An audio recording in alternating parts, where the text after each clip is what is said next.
Thank you.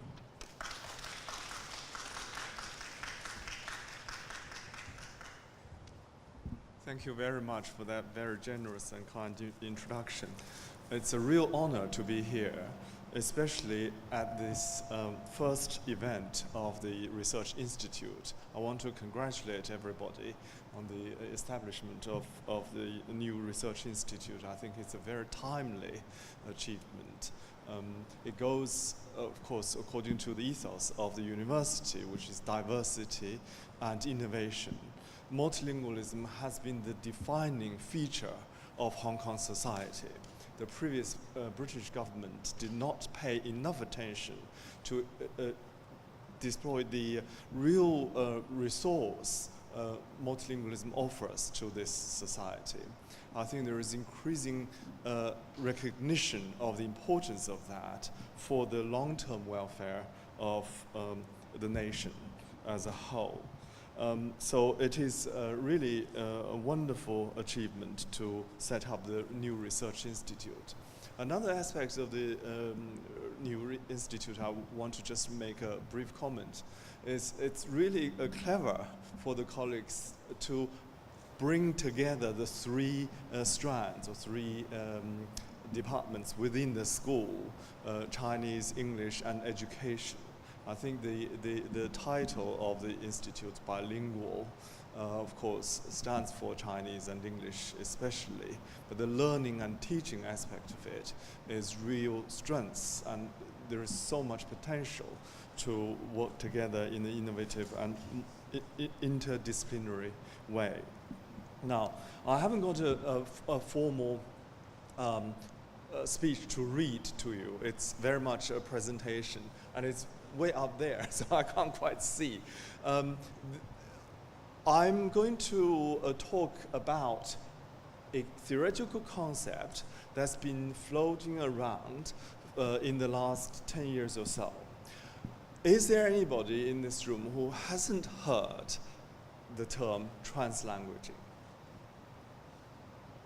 Okay, there are some, which is good, because now the notion of translanguaging is kind of taking over the world.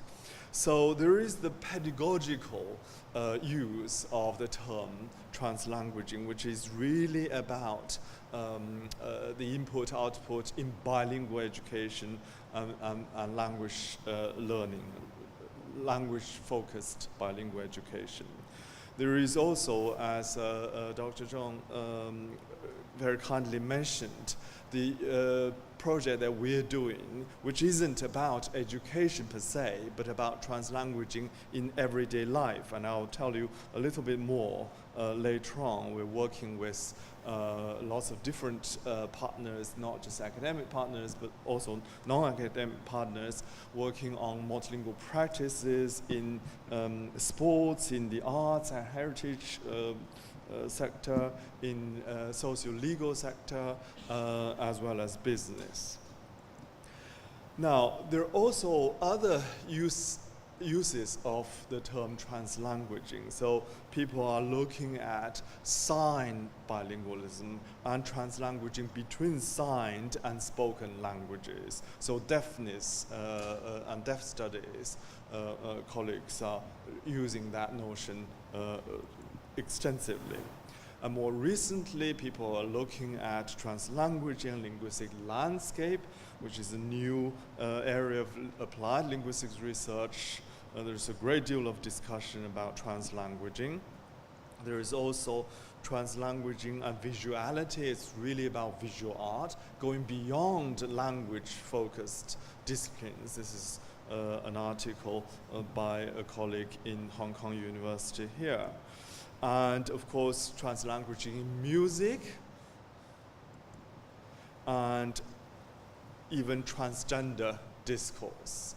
And I've chosen some samples. The way people disseminate their research is also very, very diverse.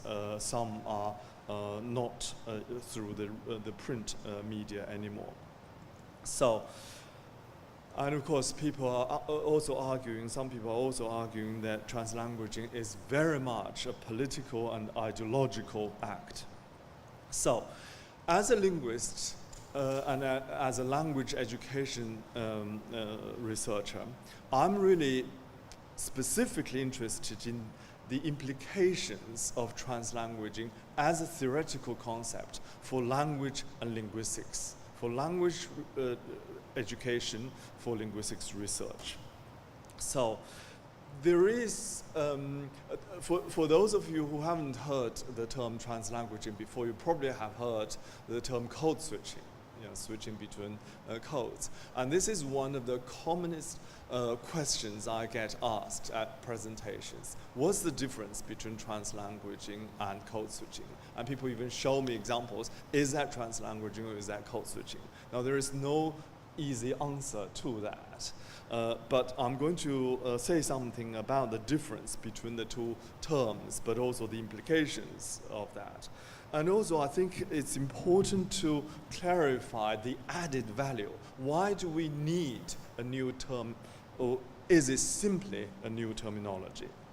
So in this presentation, I'm going to basically make an argument for translanguaging as a theory of language. It's a specific theory of language. It's a specific practice-based theory of language. I want to talk a little bit about the theoretical motivations of proposing this idea of translanguaging, and the methodological challenges in applying the concept in real analysis. And what can be gained by adapting the translanguaging perspective as compared to other terms and other perspectives, for example, code switching. Now, just a very quick review of the history or the development of the notion of translanguaging. There are two rather different routes to translanguaging. One is the bilingual pedagogical route, bilingual education and bilingual teaching and learning. The other comes from sociocultural theory, which is not entirely unrelated to language education. It actually is very closely related to language education, but it is nevertheless a sociocultural theory, and also from linguistic anthropology. And that's the languaging route. So people who are using the concept of translanguaging actually come from quite different traditions and different disciplinary background. The notion of translanguaging isn't our invention, definitely not my invention, and actually isn't the invention of the vast majority of people who are using it. It is Colin Baker's English translation of a term coined by a Welsh scholar, Can Williams, in his PhD thesis, which was written in Welsh. I won't try to pronounce the Welsh term. Initially, Colin Baker, in his textbook Foundations of Bilingual Education, Bilingualism, translated or created an English kind of word, translinguifying, and of course it's not so catchy. And later on, in a later edition, he coined the word translanguaging based on the term languaging. Okay, and I'll come to that in a minute. Basically, Can Williams was using the term to describe. He never used the term translanguaging, by the way. Just that's where Colin Baker, who supervised the PhD, had the idea. He used the term to describe a pedagogical practice in Welsh schools or schools in Wales, where the language in education policy determines that the teaching has to be or should be in Welsh. But of course, there's no real monolingual Welsh speaker, and the majority of learners are Welsh-English bilingual and increasingly English-dominant bilinguals. So you end up with a situation where the teacher would teach or try to teach in Welsh, but the pupils would respond and do other activities in the classroom in English. So you have an input output in two different languages. But of course, it can be practiced both by the student and the teacher in both directions. Now, this initially was viewed extremely negatively, as in many situations in bilingual education, bilingual classroom management in particular. Management has an idea, the simpler the better, one thing at a time, and everybody does the same. That's easy to manage. You don't want diversity. You definitely don't want innovation. So when you have two different languages competing for different purposes and functioning in different ways in the same classroom, then you have something that is challenging the standard, challenging the norm. And Ken Williams' study tried to demonstrate the benefits of this bilingual practice. Rather than viewing it as a problem, as a deficit, he made the argument, a theoretical argument, that translanguaging as practiced in the Welsh English classrooms helped to maximize the learner's bilingual ability in learning, and really showed the benefit of that. Of course, it's not just in bilingual education. In modern language learning, foreign language education, there is the constant debate for generations, the role of L1. Yeah? Somehow we've all been taught that we must forget about our mother tongue, our native language, when we learn a foreign language, additional language. Yeah, forgetting that the whole purpose of learning a foreign language is to become bilingual rather than become another monolingual. We don't learn English in order to forget our Chinese or some other native languages. So this is really to remind us of the goal of second, foreign, and additional language education, whatever the situation may be. The goal of learning a second or foreign or an additional language is to achieve bilingualism and multilingualism, not to replace our first language. Yet the bilingual and multilingual language user is rarely used as a model in second, foreign, or additional language teaching. So the norm that we typically use in second, foreign, additional language education is a monolingual native speaker, totally imagined. Somehow this native speaker model can only speak one language and can only speak the most standard variety of that language. So there is a disconnection between language teaching and learning and the vast amount of research over decades, which is kind of done separately, on bilingualism and multilingualism. So people talk about the possibility of a multilingual turn in language education. There's lots of really interesting arguments and publications in the last 5 to 10 years. Second language acquisition for the 21st century really tries to recognize the bilingual and multilingual turn. Now, what this vast amount of research on bilingualism, multilingualism has demonstrated is the basis of bilingual knowledge, how bilinguals acquire, process, represent, and use their languages. We have also rich evidence and very extensive evidence of the multilingual practices that most of us engage in our everyday life, in the real world situation, including multilingual learning. Increasingly, we're not learning additional languages as a monolingual. We're actually already, the majority of learners nowadays are born in bilingual, multilingual families and communities, and they're adding more languages through their learning. So what do we know and what have we been told about this bilingual knowledge? Well, we know that there's no such thing as perfectly balanced bilingual. We don't need to know equal amount of English, Chinese, Japanese, French, or whatever. And there's certainly, there are all sorts of models trying to represent the bilingual knowledge in the human brain or human mind. There are various very fancy models.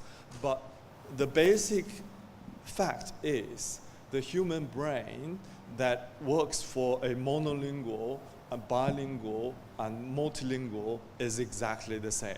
Yeah, we don't have, bilinguals are not like that, have two separate brains. They're all the same brain areas for language, for any language, any number of languages as well. So this is an argument, a very simple but powerful argument that the psychologist François Grosjean made in the 80s. Bilinguals are not two monolinguals in one brain. And there is the myth that bilinguals somehow are perfect and balanced language users with full proficiencies in all their languages. That's just a total myth. And no one can learn the entire language system, whether it's the first or second or foreign. Yeah, even we talk about our first language, our native language, we don't know every single word in that language. We don't know every single expression of that language. We don't even know what we might say and how we say it in the next sentence. That's the whole point of linguistic capacity and competence. This is the innovation and linguistic creativity. No one knows the entire language system, even if it's native or mother tongue. And this is why we say language learning is a truly lifelong learning experience. Yeah? So we always can gain new vocabulary, new ways of expressing ourselves. So the bottom line of the so-called bilingual knowledge is that bilinguals and multilinguals rarely have equal proficiency in all the languages they know and use, even the so-called simultaneous bilinguals, even if you are born into a bilingual family exposed to two languages simultaneously. Bilinguals and multilinguals rarely use all their languages equally in all their contexts and to equal level. They just simply don't need that. Knowing which language to use, to whom, and when is an integral part of being bilingual and multilingual. And bilinguals and multilinguals move between what Grosjean calls the language mode. So sometimes they appear to be monolingual. For example, I'm giving this talk in English only or mainly, but the other languages that I know do play a role. It may not be visible on surface. How that impacts on my ability to make a presentation in English only is something that research can demonstrate. In the meantime, we have plenty of evidence on the bilingual, multilingual practice side, not just the knowledge side, that code switching is a defining behavior of being bilingual and multilingual. That is, they are in a bilingual and multilingual mode. Yeah? If you meet somebody, the only way you can tell that person is a bilingual or multilingual is when you hear them engage in code switching. Yeah? If they only speak one of the languages, you don't have evidence to say. You might have a guess that they might, because they're from a certain country or from a certain background, you might be able to guess that they should, in principle, know more than one language, but only when they are engaged in code switching, switching between languages, will have real evidence that they are bilingual and multilingual. So that's the defining feature. Code switching is about the management of different languages in social interaction, the most important aspects of bilingual knowledge. and putting that knowledge to practice. Code switching is really important. And code switching contributes to the building of the cognitive reserve that ultimately brings benefits to bilingual, multilingual language users. There's such a vast amount of discussion and public discourse and news reports about the possible cognitive benefits of being bilingual. It may delay dementia. It may even prevent heart attack. Some are, totally evidence-free, but nevertheless, it attracts a lot of public notice. When you ask people like Alan Bialystok exactly what contributes that potential cognitive benefits, what brings the benefits, she would say the cognitive reserve bilinguals and multilinguals built over the years. And what helps to build that reserve? Code switching. If you are a bilingual, but you keep your languages completely separate, then it's not going to help you. It's an exercise that we have to do all the time. You exercise in your mind, and code switching actually helps to build that cognitive reserve, and the long-term benefit would be visible. Now, years ago, a leading scholar from Belgium, Hugo Battens-Beersma, wrote an article called "Who's Afraid of Bilingualism?" And in it, he talked about the parental fear of bilingualism, the teachers' fears, the cultural fears, the societals, and institutional fears of bilingualism. All these fears apply specifically to code switching. There is no other phenomena or behavior character in being a bilingual that are causing so much concern. People are quite happy to be for other people to be bilingual and multilingual as long as you keep the languages fairly separate.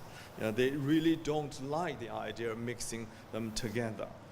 So there is the monolingual and linguistic purism ideology, the one language only or one language at a time ideologies permeating through education, through teaching English to speakers of other languages, from modern foreign language education, English medium instruction, content and language integrated learning. All these areas have been really influenced by the monolingual ideology and linguistic purism, and now of course being challenged by the research on multilingualism.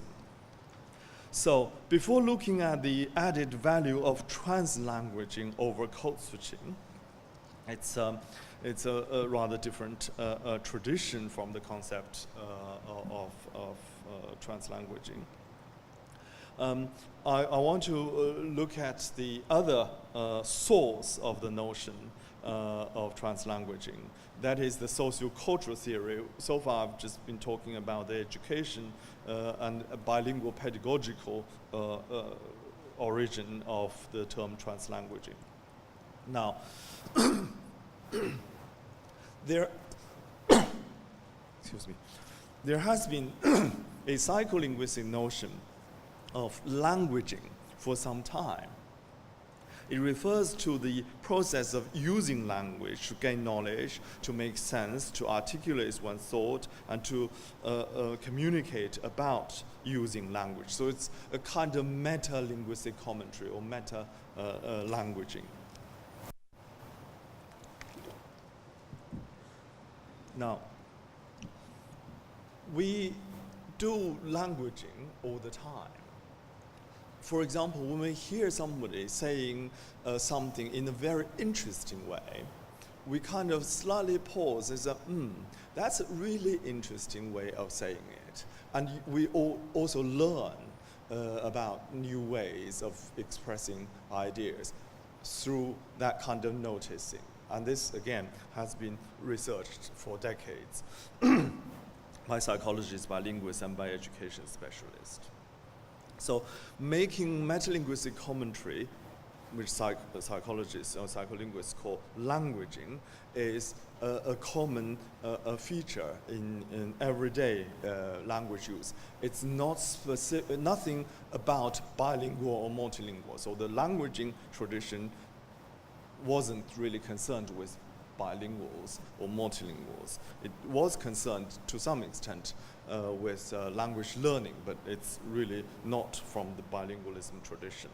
It is connected to Pete Becker's attempt to move away from languaging, the concept of language as a noun or something that has been achieved or accomplished already, to languaging as a verb and an ongoing process. That's why Becker called it languaging, to really make it a verb. And languaging emphasizes the importance of problem solving, knowledge construction, mobilization, and above all, learning. So it's a process of solving problems through language and constructing new knowledge and learning new knowledge. So from this tradition, the emphasis is slightly different from the bilingual pedagogical tradition. Here, translanguaging is not an object or a label for describing structural phenomena. Yeah? It is a practice and a process. So it's very different approach to code switching. Code switching is a term to describe a phenomena or an object. You identify something and you call it code switching. I'll come back to that in a minute. But for translanguaging, we're not describing anything. It's not a descriptive tool. We're not identifying an object. It's about a process that involves different languages, language varieties, and other cognitive systems. But more importantly, it is a process of knowledge construction that makes use of but goes beyond languages. And this is the crucial bit that I'm going to spend a bit more time in a minute. It concerns effective communication, function rather than form, cognitive activity, as well as language production. In many ways, language production, the way we produce speech and writing, is the least important in the notion of translanguaging. And I'll return to the trans dimensions a bit later. But I want to say a few more words about the difference between translanguaging and code switching. I know some of the people here do research quite extensively on code switching, including classroom code switching. Most importantly, what is the added value of having a new term or a different term, which is not aimed to replace code switching at all. Yeah, that's usually the misunderstanding. I'm not going to go through all the examples, but here are some examples of the diverse range of code switching that one can observe. Yeah, there are some involves Cantonese and English. You get more and more sophisticated and complicated. Some are morphing boundaries. Some are splitting words in one of the languages. So these are, common phenomena that bilinguals and multilinguals engage in on an everyday basis. Now, there are linguists who are really unhappy with us using the notion of translanguaging, using the term of translanguaging, especially when we argue translanguaging is an alternative theory of language. They actually say, well, everything you are describing can be accounted for by the term of code switching. But the problem with that is code switching is never intended as a theory of language. It makes assumptions about language and basically accepts there are different languages. Now that's an important theoretical and empirical question. And the starting point of people working on translanguaging and the starting point of people working on code switching are quite different. Code switching has implications for theorizing and conceptualizing what language is, but it doesn't say anything explicit.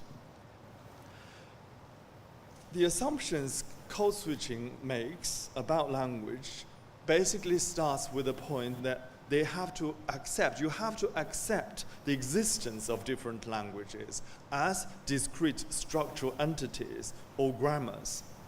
Yeah. If you don't accept that or have doubts about that, then you can't do code switching. When you do code switching, you first of all have to identify how many languages are involved in this data and what are those languages. And you accept there are differences between these languages as well. Now, of course, there are critical linguists who would say, well, where exactly does English begin and German stops, kind of.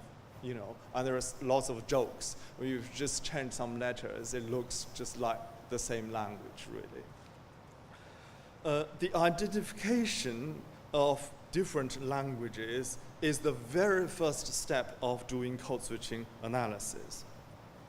And the discussion of structural integration is based on the assumption of segregation. You have to be able to separate them first. Otherwise, you can't really talk about structural integration. You have to recognize there are different languages, structurally speaking, and then you say in the code-switched utterance, how do they integrate with each other? But the grammatical approaches remain rather conflicting and confusing. I won't have time to go into that. Basically, there is the argument that we don't really need any code switching specific grammatical constraints. UG can explain everything. The minimalist program can explain everything.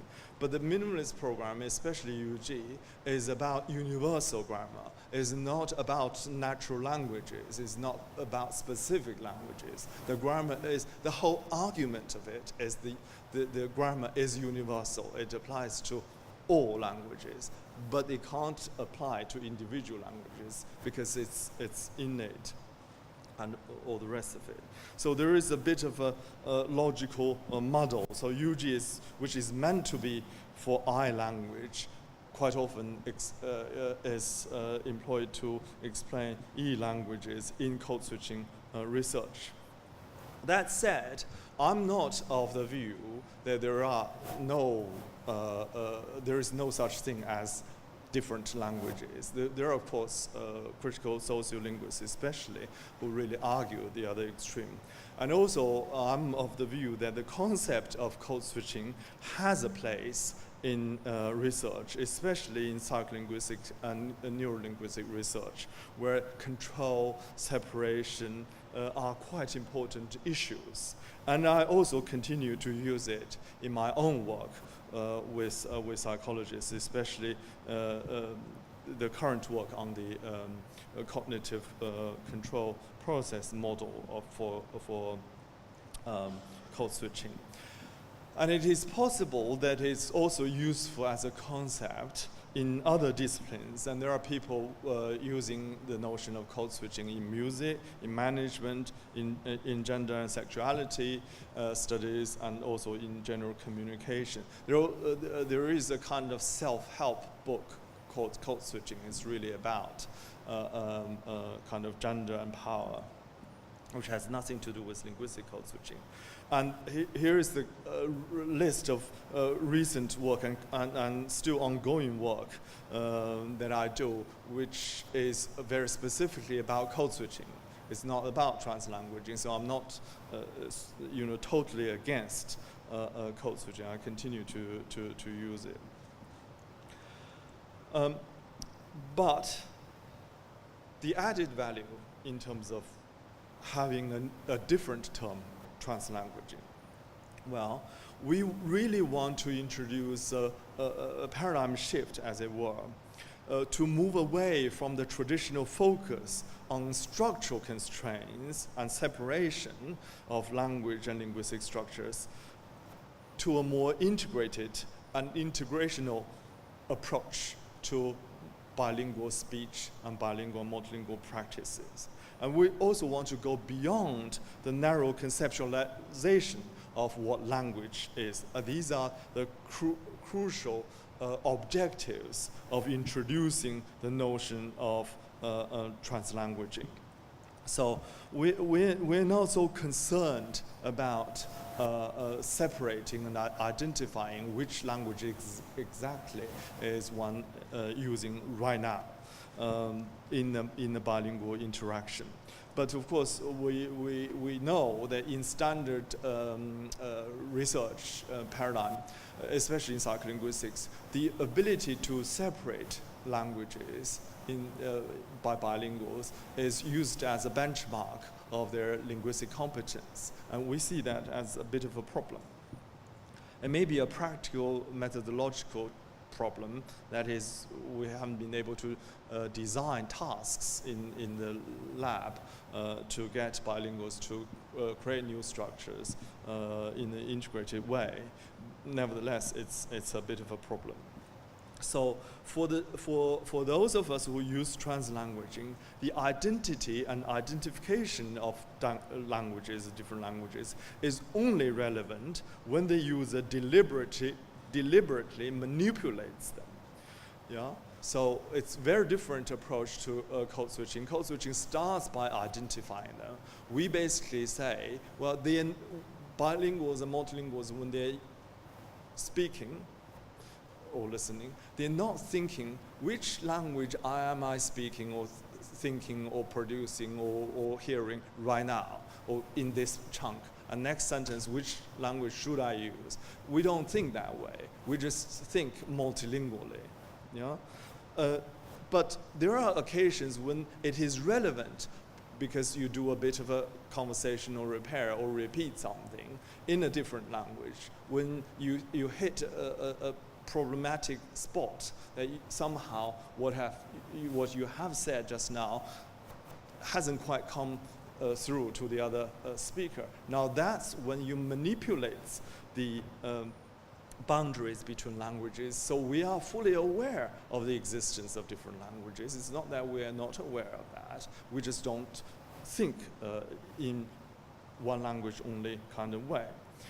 In translanguaging, the proficiency in individual languages is almost irrelevant. Instead, it's the knowledge of how to make best use of all the resources available and question why some resources are not available.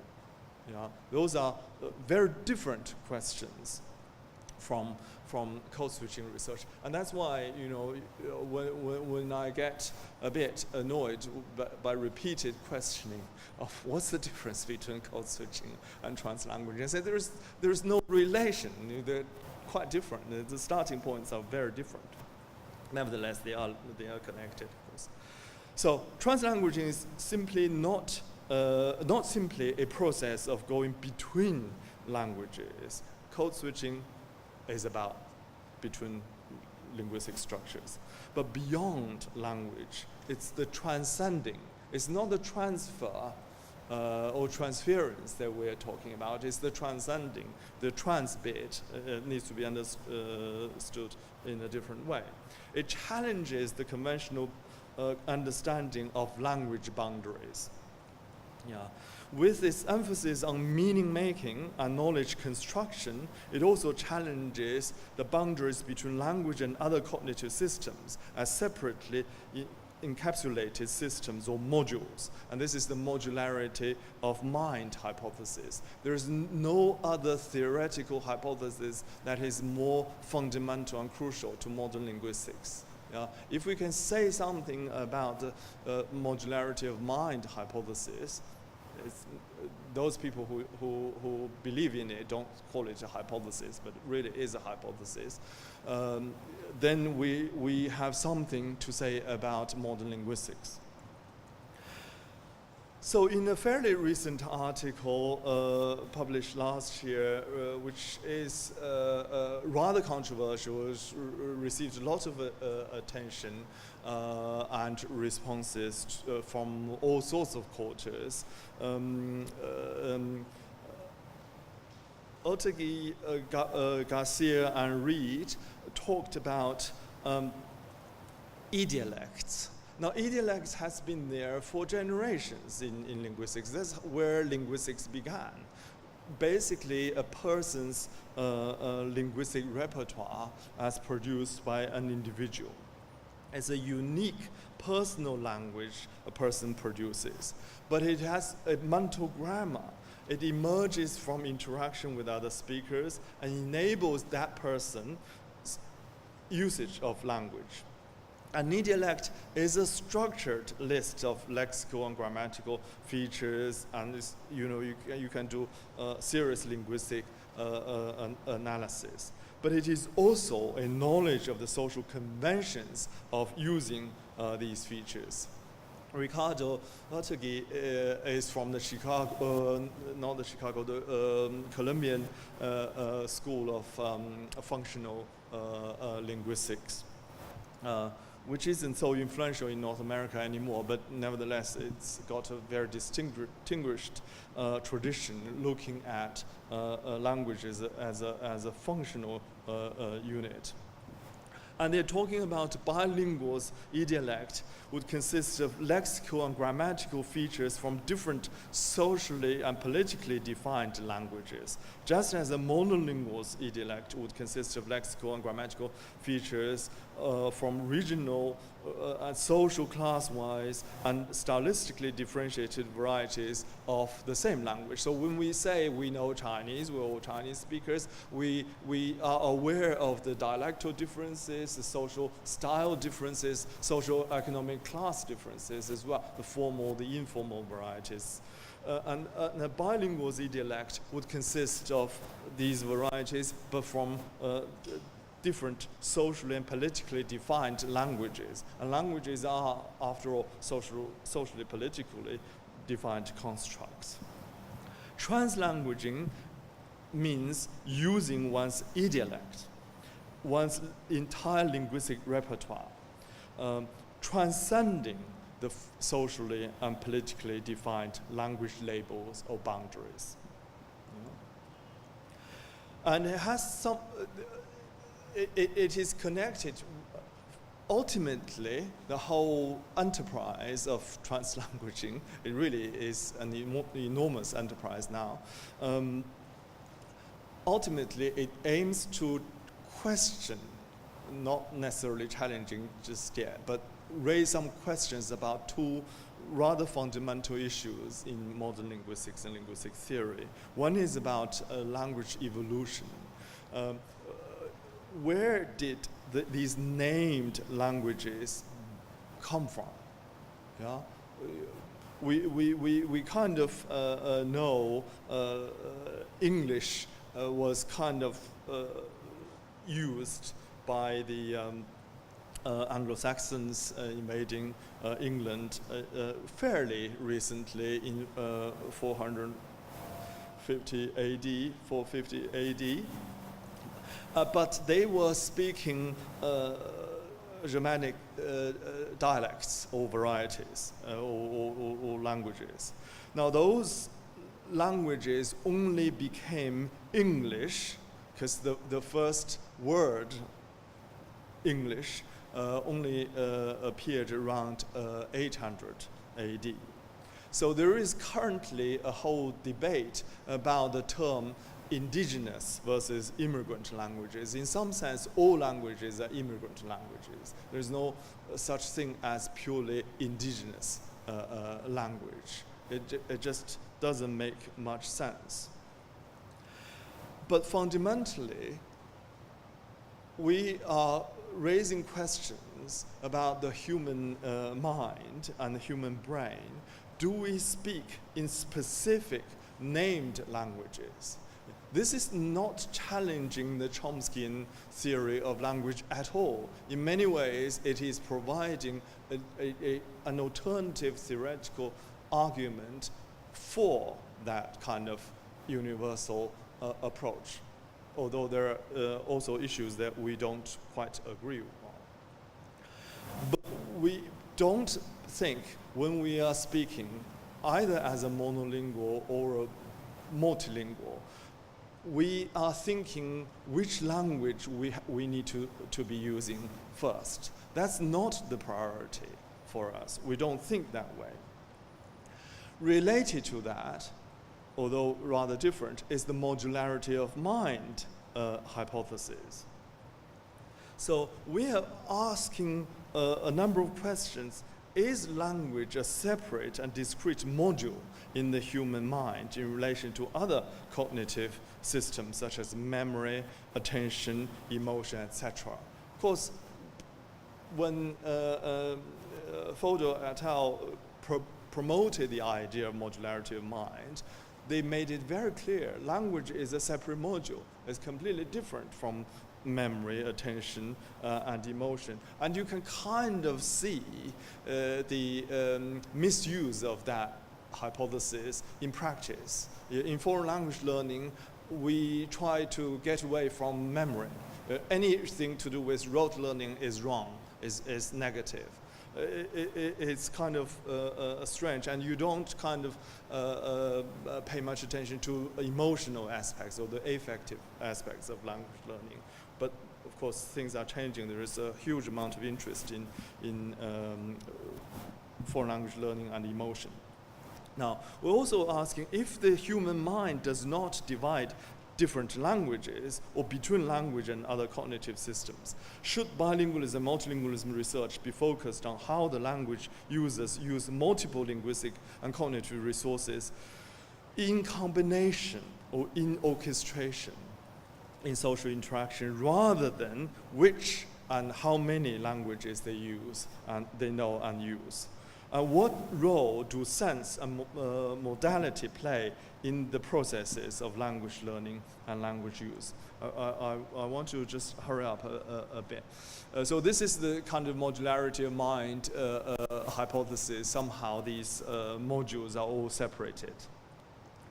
There is in fact plenty of empirical evidence, not from us, but from neurologists and psychologists, to confirm there's no such thing as a language-only brain area. A language learning cannot be wholly independent of auditory and visual processes. So language experience and cognitive capacities are closely interrelated and mutually beneficial.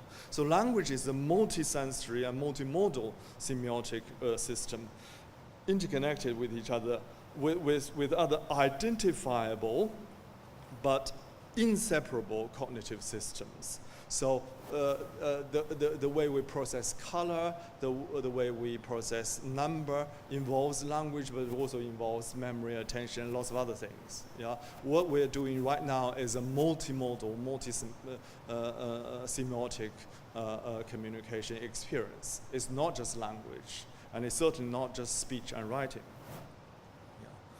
Translanguaging means transcending the traditional divides between language and non-language cognitive and semiotic systems. And human communication in everyday life is always multilingual, multimodal, and multisensory. And language learning is also a multisensory and multimodal experience. The multilingual, multimodal, and multisensory processes are dimensions of the same process and experience. This is the most important argument of translanguaging. It's the same, different dimensions, but it's the same process. It's not, here is the memory bit, here's the attention bit, here's the emotion bit, and here's the language bit. Yeah, you can't separate them. You can identify them, but you can't separate them. Yeah, they're not separate processes happening on their own.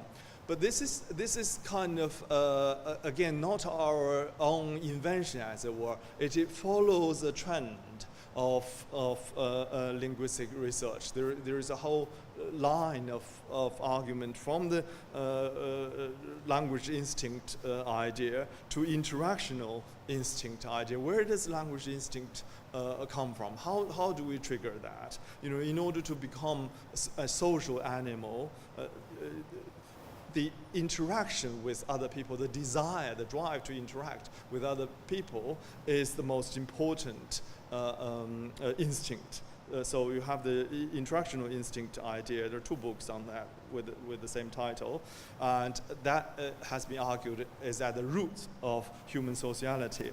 And of course, in our book Translanguaging, we argue for a translanguaging instinct. So basically, we're arguing human beings have the natural or innate translanguaging instinct. It's an innate capacity to draw on as many different cognitive and semiotic resources as available to them to interpret meaning, intentions, and to design actions accordingly. Just imagine you're only reading the PowerPoint, not hearing me.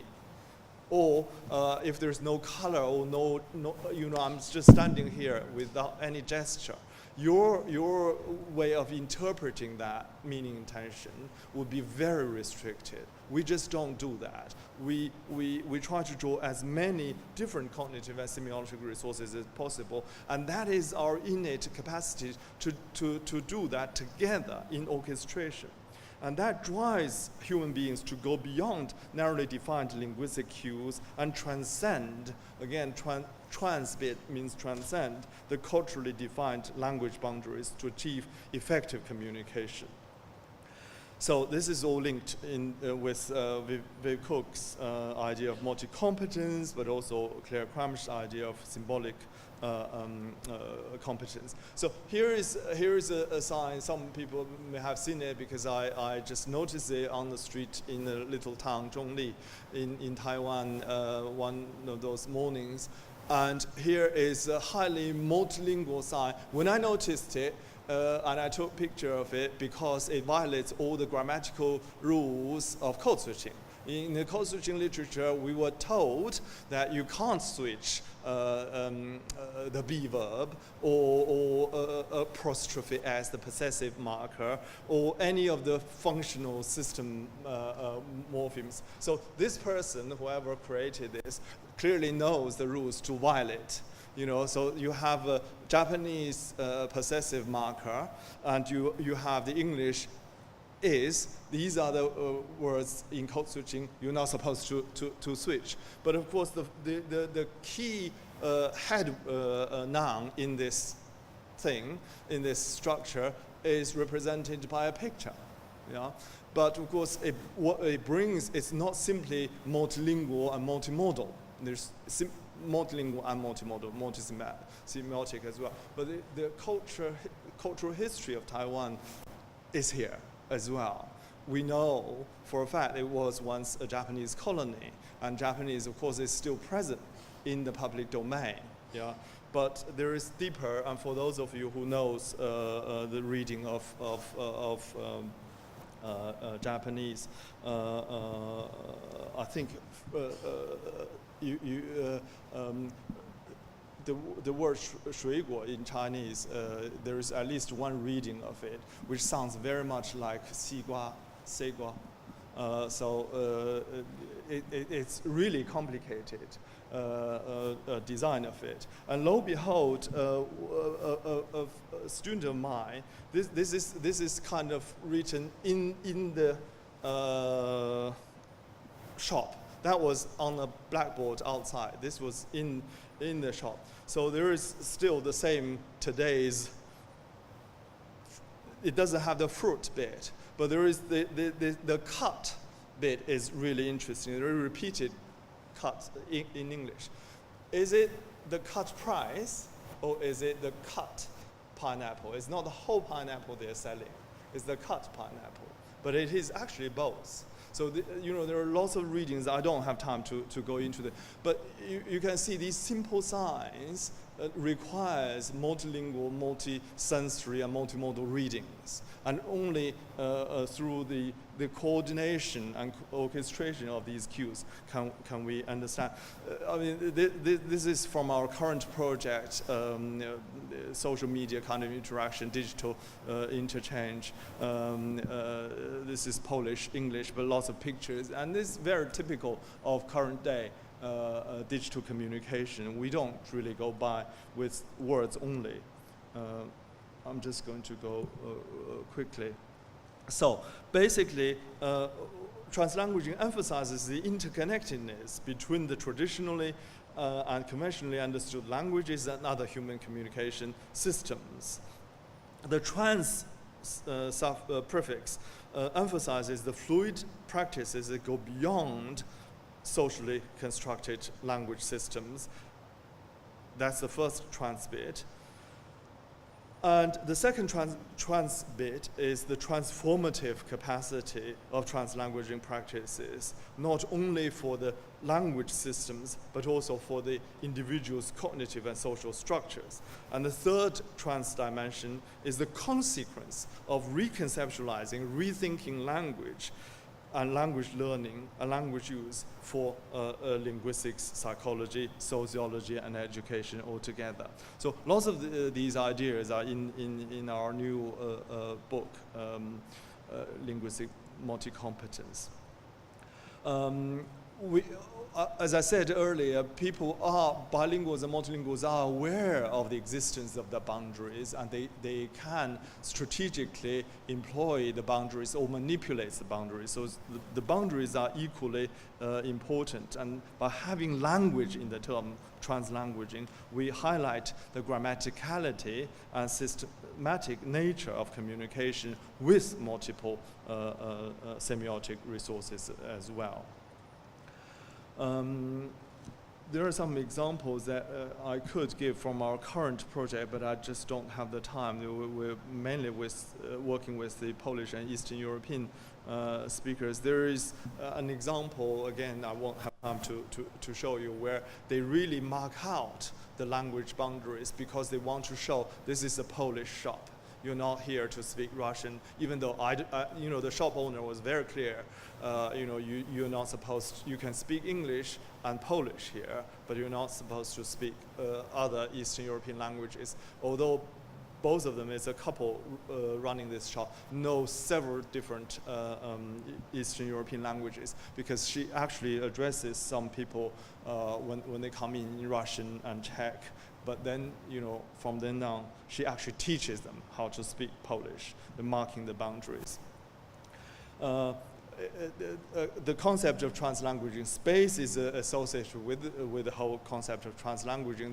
There are three concepts: translanguaging as a general concept, translanguaging instinct, and translanguaging space. So really, just a very quick summary, and I'm happy to take some questions if you want to.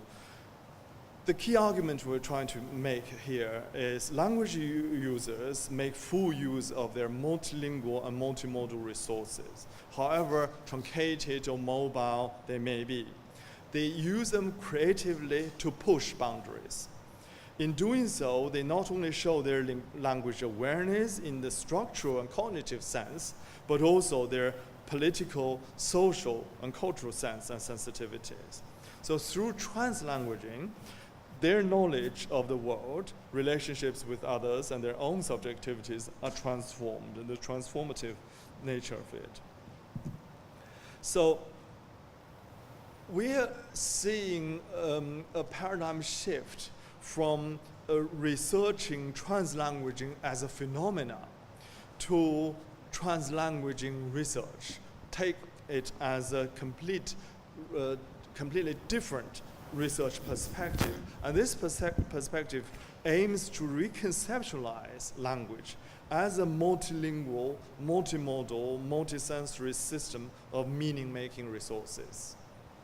Whatever people can use to make meaning, that's what we call a language.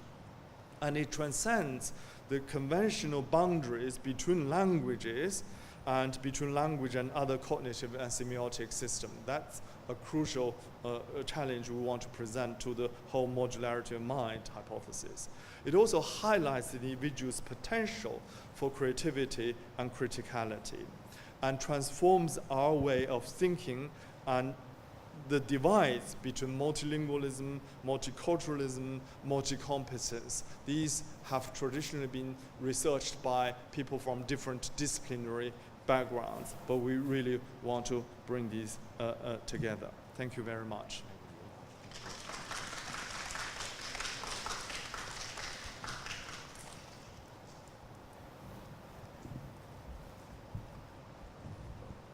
Thank you very much, Professor Li.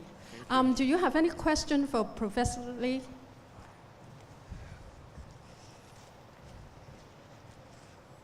Yes, please. Thank you. Hi, Li Wei, Professor Li Wei. My name is Xiaoyang. I'm from the University of Hong Kong.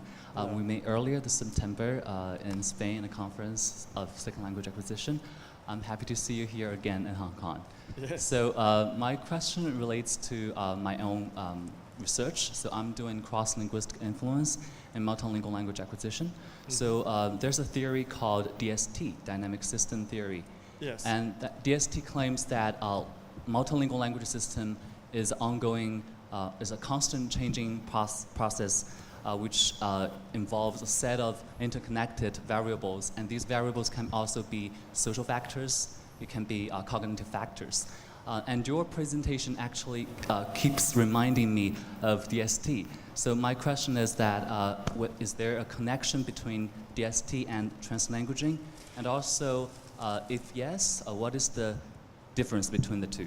Okay, yeah. Thank you very much. Yes, in our book, the book I wrote with Philippe Garcia, we acknowledge the connections with DST. Having said that, I think the dynamic system theory is a general theory. It's not necessarily about language, but of course it's been applied to language. I mean, the theory stands on its own and really created in other disciplines. It's a good theory to use to think about language as a dynamic system. Nevertheless, it's a system. I think that's important. What we are doing is rather different.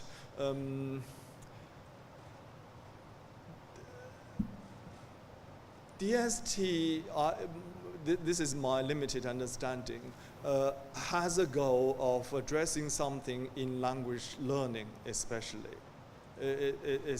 in language learning. It's a development from, if you like, interlanguage multi-competence to recognize the learner systems are dynamic and always changing, and the resulting system could be up for different interpretations. And it's a valid system in itself, and it's got its own dynamics. So it aims to address that kind of issue. We're not, basically we say we absolutely accept all the arguments presented there. We are more concerned with the relationship between the so-called, first of all, between the so-called languages in political ideological terms, but also between the language and other cognitive and semiotic systems, which I don't think DST necessarily wants to know. I think there are two things that we're interested in. One is the language evolution idea. The so-called named languages is a very recent social phenomena, conceptualization, and it's only linguists who give them labels. And we have plenty of evidence from China, the so-called ethnic minority areas, from Africa and Pacific Islands. You record their speech and you analyze it in languages, and you present back, because there are chunks that you don't know which language they're speaking, and you ask them and they say, well, we don't know what you want to call them, because this is the way we speak. We don't know the name of the language. It's only linguists give them names. That's one side. And the other side we're raising questions is about the modularity of mind, the divides between language as a module and other cognitive systems. So there are definitely connections, but they're not quite addressing the same issues. Yeah. Thank you. Yes.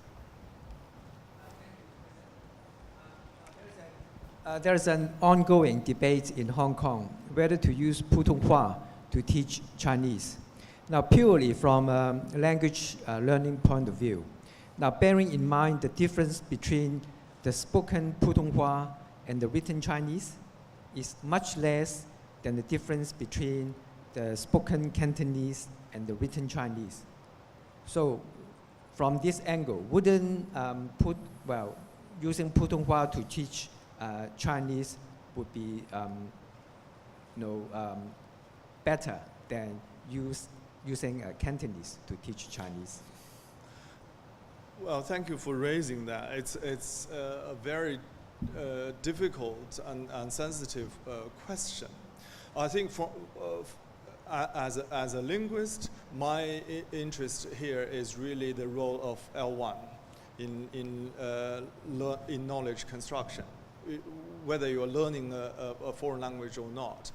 I'm of the view that we should use our L1 to learn things. That's the bottom line. I think the potential of L1, it could be several L1s. One's first language could be bilingual, multilingual already, is underused. Personally, I don't think there is any evidence of using a second or foreign language to learn to teach has any real positive effect. China and many other countries have gone through history, trying to teach English and other foreign languages in those languages, and it hasn't quite worked.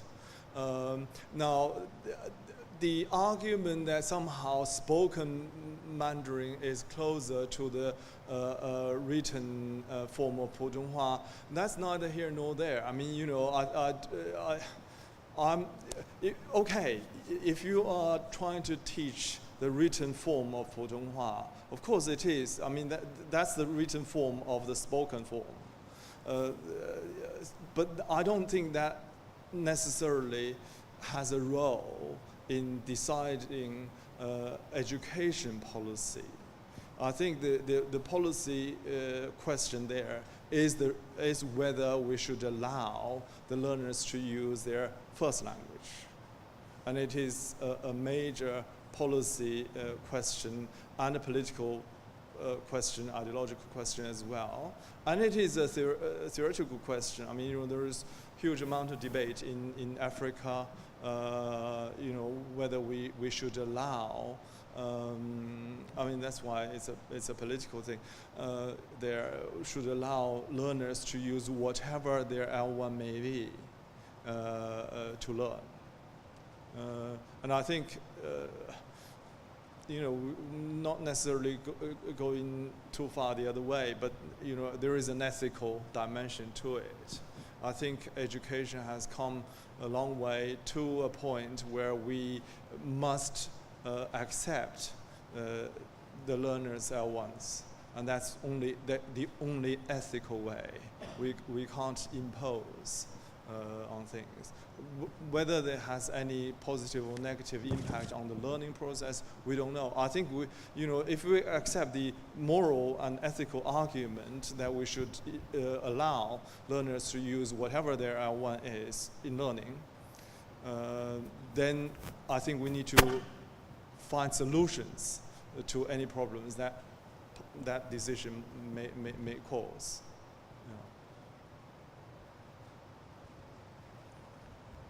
Yeah. Talk. Thank you.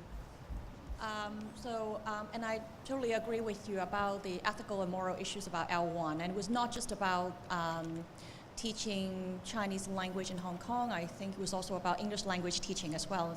As we all know that in Hong Kong there have been long debates about not allowing code switching and probably not even talking about translanguaging in the classroom between English and Cantonese. So I'm really grateful for that comment that you've made. And that another comment is that it's really very comprehensive and inspirational for me to look into the discussion here, and the theoretical aspect of translanguaging remind me a lot about integrational linguistics in the UK. as well as debates about what is the total linguistic fact in the US by Michael Silverstein talking about what exactly language is, like when we're trying to define it. And I see a lot of the elements, and I think that it makes sense because you're saying that the second source, other than the educational part, the second source is coming from linguistic anthropology. And so my question to you is that, I see a lot of sort of like connection there. My question is that where do you see the future of translanguaging in that direction of debate, where I'm seeing that language ideologies as a theoretical framework in the US, but also like in the rest of the world, but also integrational linguistics, which is also have a lot of overlapping ideas there about language. So where do you see translanguaging coming in? Thank you, Catherine. Well, it really is something that those of us who are at the center of the debate and development of translanguaging are very concerned with. We, as I said, acknowledge the two different sources of the concept of translanguaging. One from education, especially bilingual education, one from the sort of sociocultural theory and linguistic anthropology. I think the future will still be in those two somewhat unrelated areas. I think those people who are really mainly concerned with education and language education in particular, my collaborator Ophelia, for example, they are really interested in developing translanguaging as a pedagogy, as a specific pedagogical tool, an enabling tool to really bring out the best of the learners. I'm more concerned with the cognitive side of things. Ultimately, I would like to see a real change in the way linguistic research and psycholinguistic research is done. So really moving more towards the integrational approach. So we don't use separating languages as the benchmark in laboratories, as the first ability to group subjects. People who do experiments with bilinguals typically try to assess them, how much they code switch, whether they can separate the language, to what extent. I think that's wrong in many ways, and we need different ways of doing that. Is it just in the interest of time? Hello, Professor Li. I have a very simple questions about the theory of translanguaging. Would you think that since we have been studying translanguaging through studying bilingual speakers' interactions, because we can see how they can make the best use of the linguistics knowledge in their head. But after listening to your talk, I suddenly have a question thinking about, would it also be possible that monolingual speaker can also happen to have translanguaging in there, because it's no longer about linguistic, no longer about just making use of linguistic knowledge, but also making use of other kind of like multimodal elements around the speakers, which they can actually make use of it. So I wonder if you think. Thank you. This one. It's really interesting. Only today is Tuesday. Okay, lost. Only on Friday, we had a really interesting talk on the myth of monolingualism. What are the factual bases of a monolingual? What is the benchmark of a monolingual person, and where do we find that person? Who is a monolingual? These are the questions that really we haven't addressed seriously or thought through very seriously. I think if we start asking those questions, then the whole thing falls apart. And the whole point of arguing for a translanguaging instinct is, it exists in everybody. It's innate capacity that we all go beyond the language boundary. We don't think in terms of, I need to speak Chinese, or I'm speaking Chinese, or I'm speaking English, or I'm mixing those two. We don't do that. it's just not the way we behave, nor is the way that we kind of separate language from other cognitive and semiotic systems. You know, I'm using gesture, gaze, in order to speak. And I'm listening to you as well as you know, speaking. So all these things are coming together. It's, you know, use a musical metaphor. It's the piece of music that one produces and one hears is the end result. That's the language bit. Each instrument plays its role, and there's, you know, you can't separate that. Otherwise, it's just not music anymore. So, you know, it clearly applies to everybody, whether we call them monolingual or bilingual. It is everybody's capacity. Yeah. Any more questions? Yes, please. Sure. Now, you mentioned L1 should be the teaching medium. That point is not disputed. Now, but the boundary between L1 and L2 is not, as it normally understood, is not the same as the boundary between Putonghua and Cantonese. Because for the latter, the boundary is only one of phonetical, right? It's the only, you know, pronunciation, whereas all the other structural elements are the same. So my point is, both Putonghua and Cantonese are L1. So in this case, so your point about L1 should be the teaching medium may not apply, may not equate to Cantonese as the preferred. There are two aspects to your question. I think it's up for debate whether you can say, you know, the difference between Cantonese and Putonghua is purely phonetic. I'm not sure that's true. But I mean, you know, okay, we can debate over that. But we have plenty of evidence in Africa where translanguaging is used as a pedagogy, but also in North America, you know, in the United States with the Hispanic community, there's this very strong drive in bilingual education programs to allow the learners to use whatever language, however little. In Hawaii, there are people, you know, highly multilingual. They know several different languages, and I've seen them in practice. In one utterance, they could use 7 different languages in response to a teacher's question in the classroom. These are all the learners, individual learners, L1. Yeah, the L1 consists of several different languages. That linguists would call them languages, but to the learner, to the speaker, that's the L1. You know, they don't sort of count how many languages. It's all in the repertoire. This is the whole new approach called repertoire approach language learning. You know, there is a growing literature on the whole thing.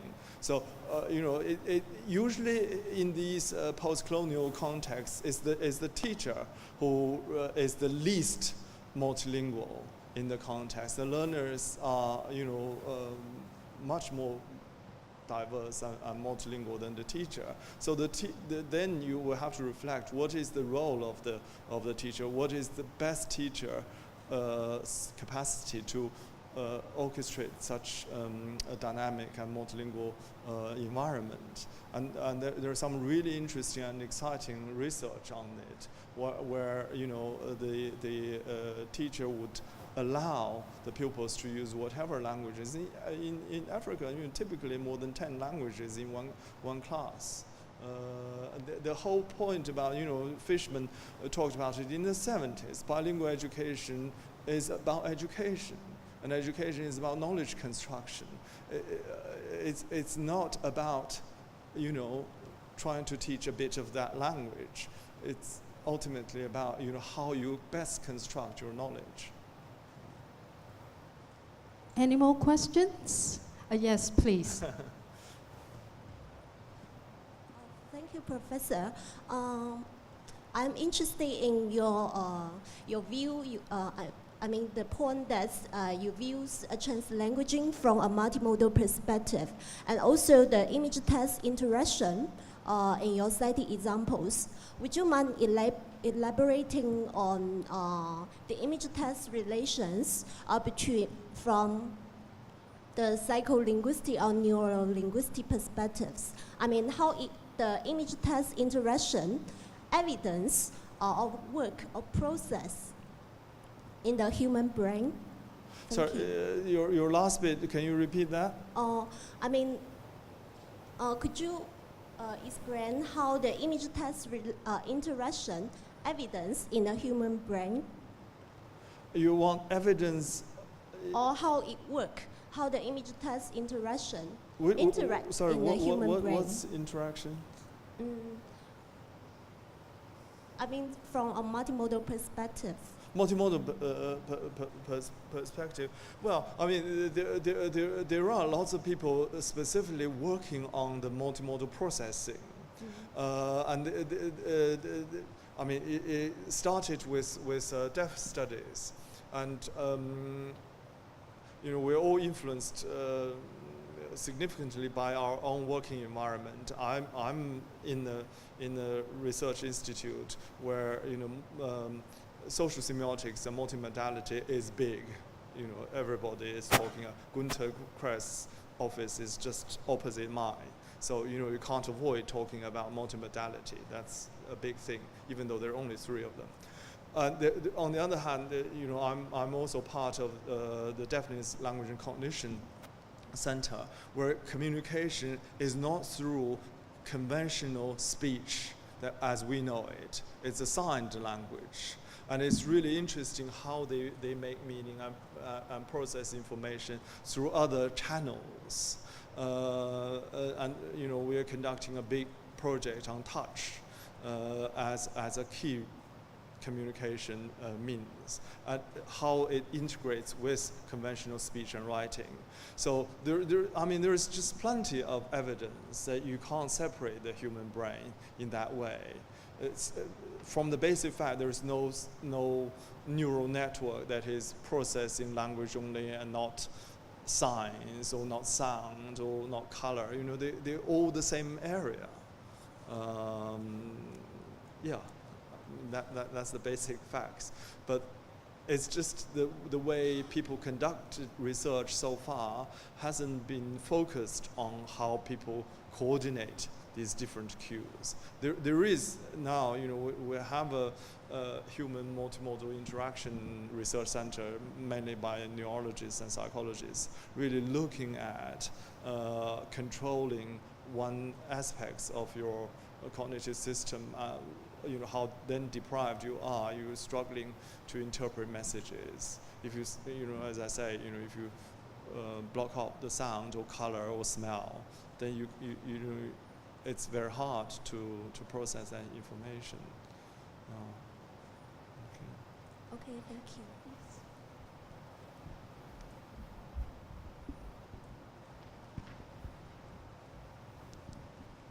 Thank you, Professor Li, for your very inspiring talk, which gives us a very useful notion of translanguaging and very useful for promoting plurilingualism and multilingualism.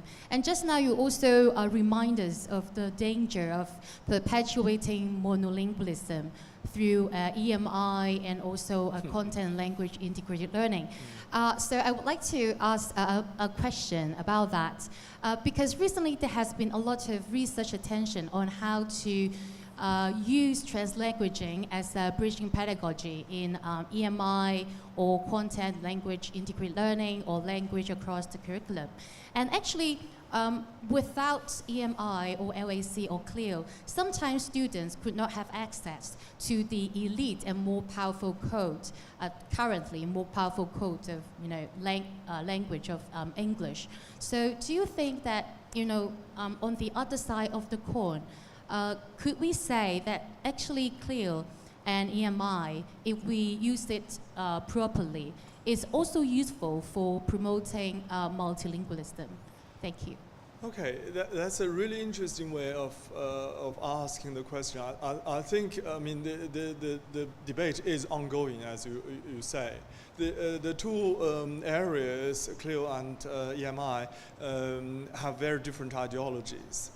Most of the people, certainly on the European continent, think of CLIL as non-English, even though, I mean, lots of the programs promoting CLIL is English-based. Nevertheless, the focus is not very much on English transmission. So they do allow, I mean, most of the CLIL people have no problem with translanguaging. Yeah. EMI people have a problem. But the CLIL people, actually, you know, I've just been in Finland and they held a symposium on translanguaging in CLIL. So they're really interested in it because ultimately they want both the development of language and the content, the kind of transmission and construction of knowledge. And they allow learners to use whatever language in the class as a medium of learning. So they ideologically can accept translanguaging very easily.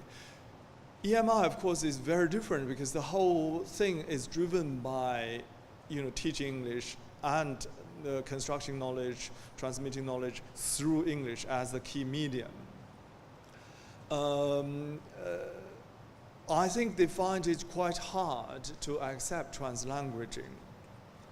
And the Oxford Centre, I know you're having Ernesto Caro next year here, who's a very close personal friend of mine. And they set up the British Council-funded research center on EMI. And the launch event like this, they asked me, and I thought, this is going to be really difficult. And Ernesto says, I know you totally disagree with EMI, but we need to hear your views. And the questions were mainly, you say, okay, I'm teaching in Africa, or I'm teaching in Brunei or somewhere in Asia, and I don't know any of the languages the learners do, and they have multiple languages. I can't conduct a class effectively unless I'm speaking English and insist on everybody speaking English. I don't think that's the right way of doing it. And again, we have empirical evidence to say, okay, here's the knowledge we're trying to develop in the learners. And let's make it a problem-solving process and experience. Let learners teach each other. It's challenging to the instructor when the instructor isn't in full control. But that's, somehow a Western thing.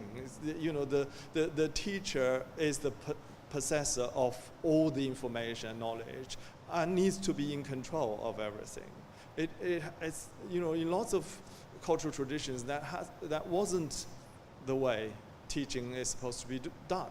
And teaching and learning is a co-participation, co-construction thing. So I think I don't think translanguaging is going to be practically possible in EMI, because ideologically, they're at the two opposite extremes. But I think it can raise some questions. I know people working on EMI are beginning to realize there are some issues, mainly to do with ideology, with policy, and these are serious issues. And the ongoing, right now it's online, but there is going to be a summit in February, the TESOL International Global thing. There is quite a bit about EMI and translanguaging. And the kind of leakage there is, what is the E in EMI? What English are we talking about? Is Indian English or Singaporean English acceptable? Now, once you start asking those questions, then the whole thing will fall apart, because they're talking about English lingua franca, multilingual English. So I'll be talking a little bit about that on Friday. So once you start questioning the English bit, then EMI is going to be quite tough. But you'll hear from Ernesto next year, I hope. Okay, thank you very much. It's time for us to bring the seminar to an end. But before that, we would like to invite Dr. Zhang to present a souvenir to Professor Li. Dr. Zhang, please.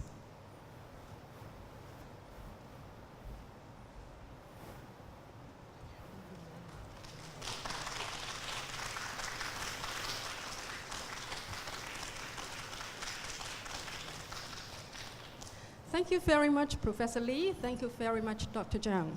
I know you may have a lot of questions, a lot more questions to ask. You have another chance this Friday. Actually, this is the first seminar of the series, and the second one will be coming. It will be on Friday from 4:30 to 6:30 in C0710, that is the 7th floor of Block C of the main campus. The title of the talk is New Chinglish and the Post-Multilingualism Challenge. I think you can ask a lot more questions on Friday. So please come. We look forward to seeing you again. Thank you and goodbye.